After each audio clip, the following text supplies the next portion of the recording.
Hi, I'm Jinna, and I'm the creative director here at Meris. I'm super proud and excited to announce that Meris prEDITOR, our first ever editor and librarian, is available now and for free on our website.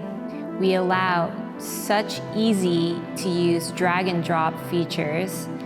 This is going to take the award-winning LVX to new heights in speed, organization, workflow with your patches and libraries. This video is focused for first-time LVX users as well as people who are thinking about getting LVX, and dedicated definitely to our longtime LVX users. Thank you all so much, and I'm very excited to show you the features. Let's go. When you open prEDITOR for the first time, you will be met with this modal, and I'll explain the modal in the next segment. For now, I'll select my device. prEDITOR will know you're a new user, and it will save your presets from your physical unit to your library with your current date. You all are smart. I do need to go over a few things to make sure that your LVX is properly synced. First things first is that make sure that your physical unit is updated with the latest firmware.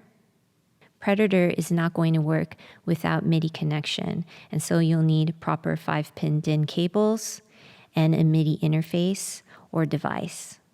We'll have a list of devices that we have tested listed on the product page for prEDITOR.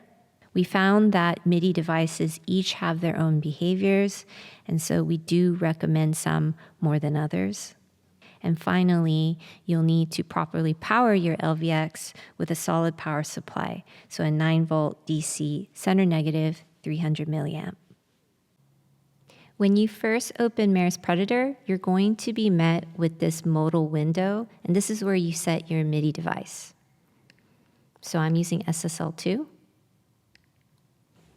Select your MIDI channel, and make sure that your physical unit or your LVX in the globals that the MIDI channel matches with what you select here in prEDITOR.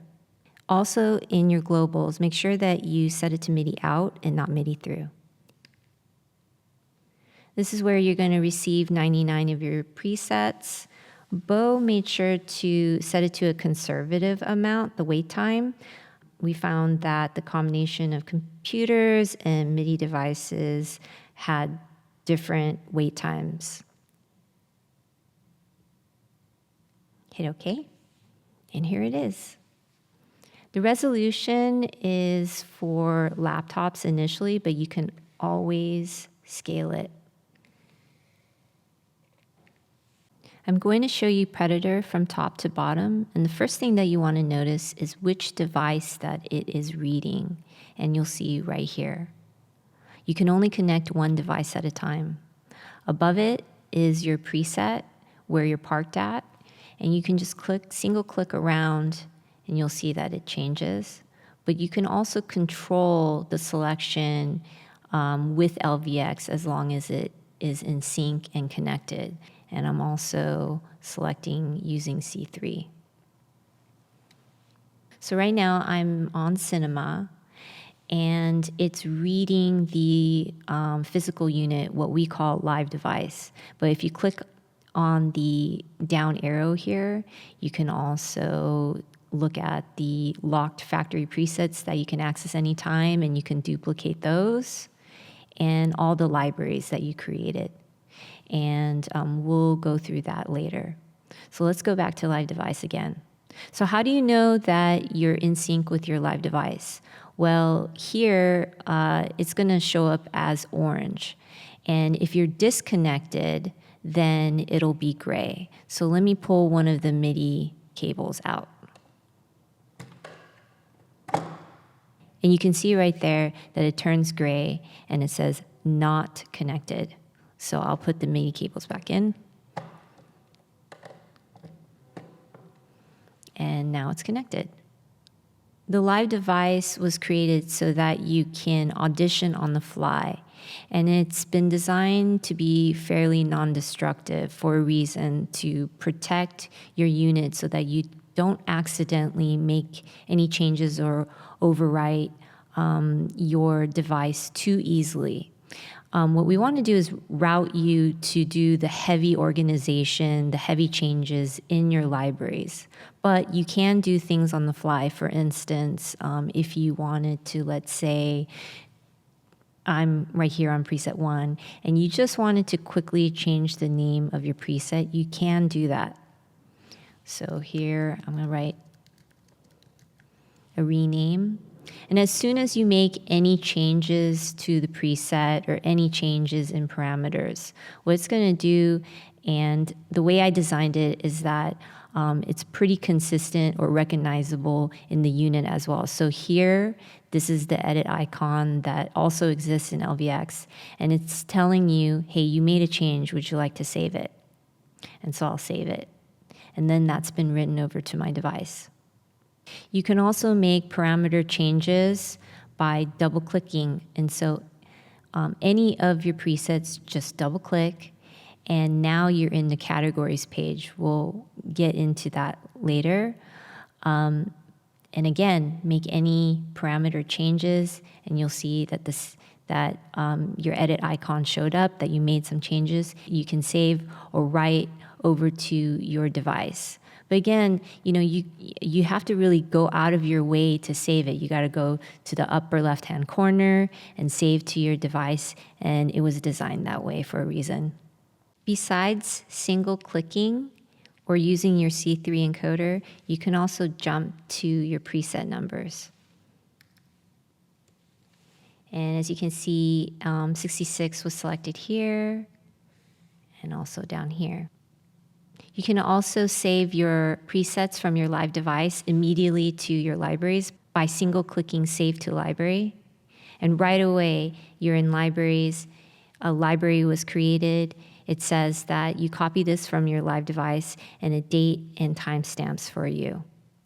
To import a full library or a JSON file, you can do it two ways. Go to the header here, hit Import External Library, locate your JSON file and import. Or you can drag this JSON file right over a title of an existing library and it's imported. In libraries, there's Save Libraries and there's Library Organizer, and I'll explain the difference between the two. In Save Libraries, you're going to be focusing one library at a time. This is where all your heavy editing takes place. When you go in Save Libraries, you'll automatically see locked presets. You can always duplicate the factory presets, but you can't edit this. And one empty fresh library. You can create new libraries up here on the header by single-clicking, and each time you click, you'll see it go up numerically. You can see it reflected down here as well, that I already created these fresh libraries. You can import external libraries from your disk. You can send all to your physical LVX or receive all from your LVX into this blank library if you'd like. And so let's go back to factory presets and let's duplicate that. And now immediately a copy is created. Again, it's reflected down here and reflected over here as well. And let's rename it.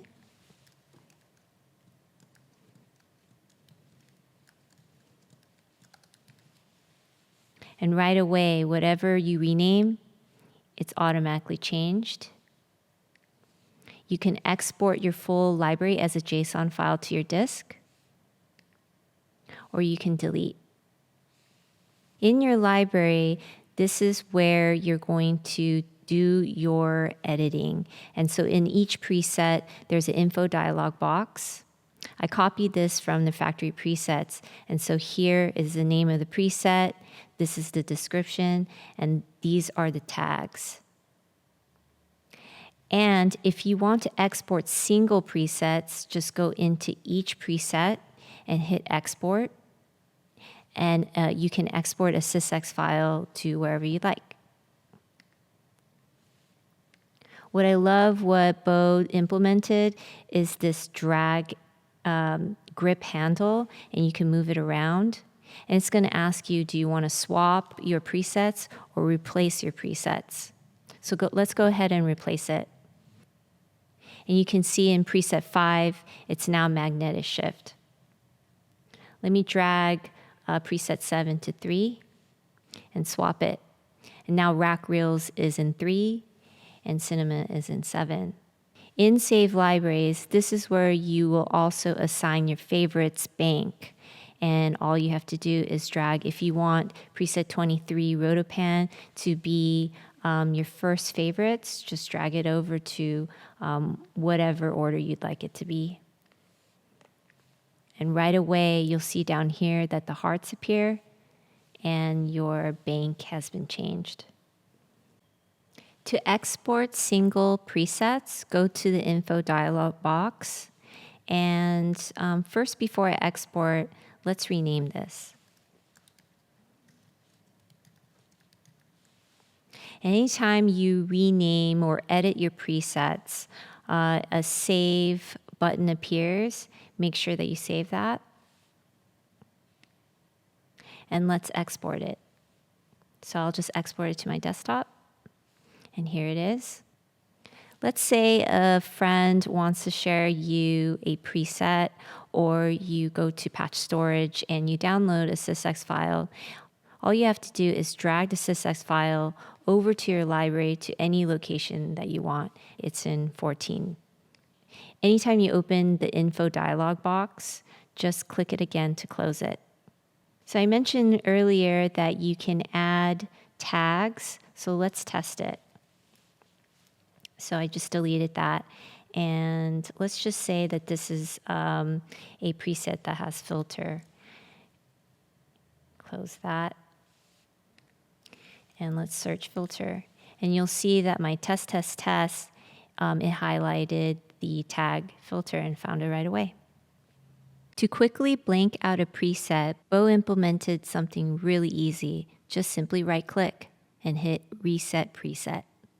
That's it. Again, in Save Libraries, you're focusing one library at a time, so let's go into Library Organizer.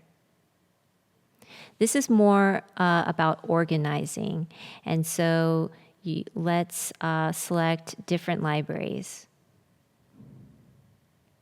So I will have factory preset on one side, and I'll have a fresh library on the other side. And this is where you can do some organization. You can drag over presets to your new library, to whatever location.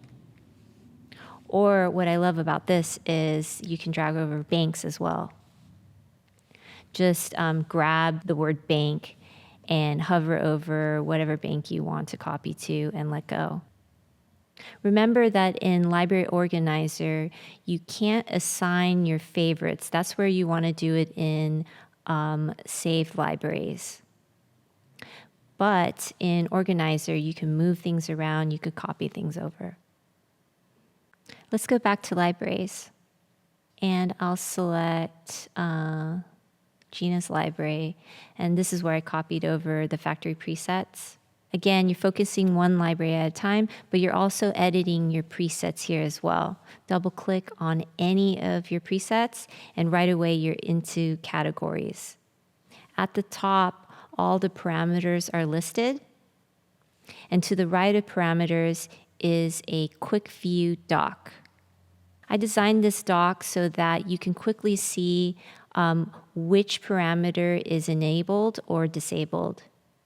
How do you see that? So delay looks straight down. The poly structure is selected. Dynamics is disabled. Preamp is disabled. Just looks straight down.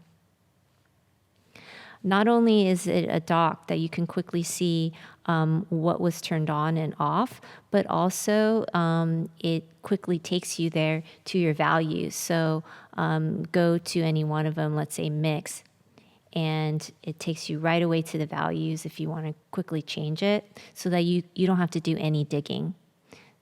Single click. Now these ones are disabled, and so the body is going to look empty. Just remember that all you have to do is just select your type, and there it is.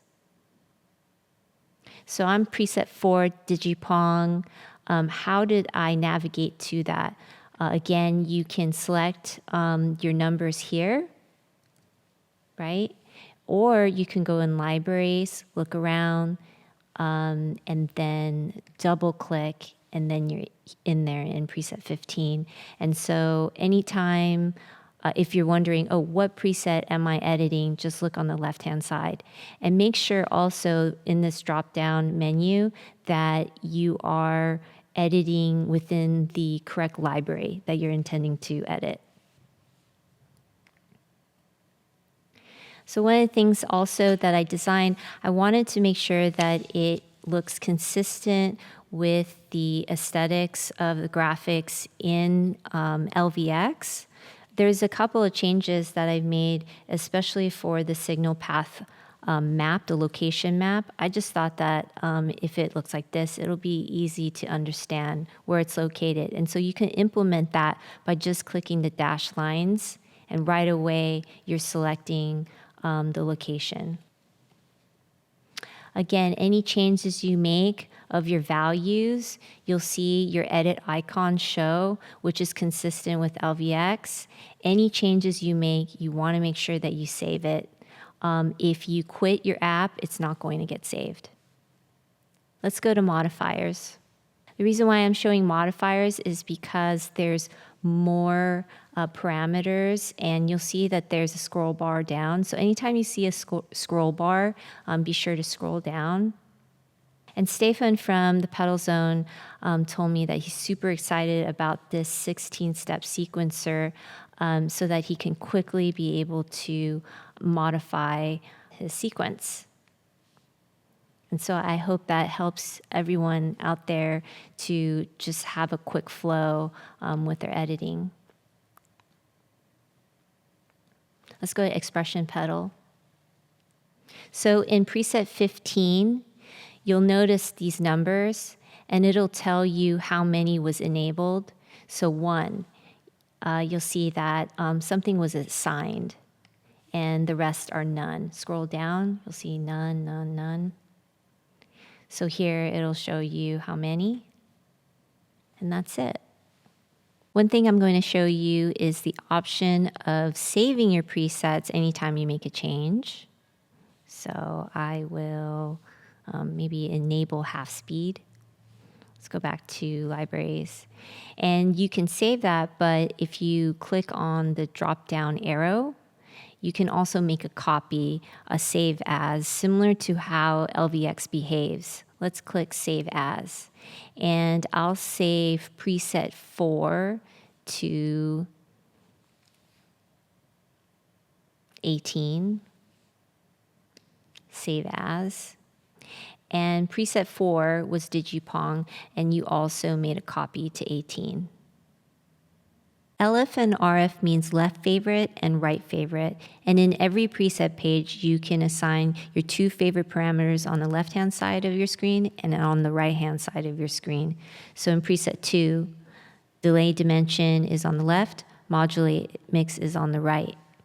You can navigate around on the left-hand side, or you can go to libraries, select any of your presets, go to LF and RF, and right away it'll tell you that preset 11, delay time, or dynamics threshold is assigned currently.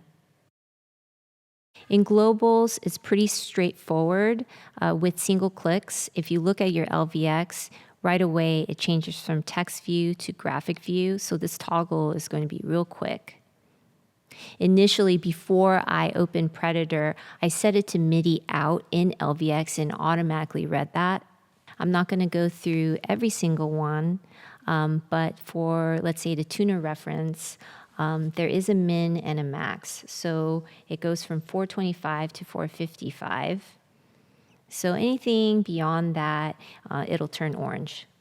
Milliseconds and BPM, you can toggle here or on the side right here by single clicking. So the BPM, the max is 60,000 and the minimum is 24. For milliseconds, it's 0 to 2540. Anything beyond that, it'll reject it. That's it for the tutorials. Thank you all so much. I just wanted to quickly thank Terry and Angelo, first and foremost, for emboldening me and allowing us to create our first ever editor and librarian. LVX was my first ever UI design, and this is my first ever software, and so this is the next big step. Lastly, I couldn't have done it without my friend of 18 years, Bo. Thank you. We hope you love it, and let us know what you think. Have fun exploring.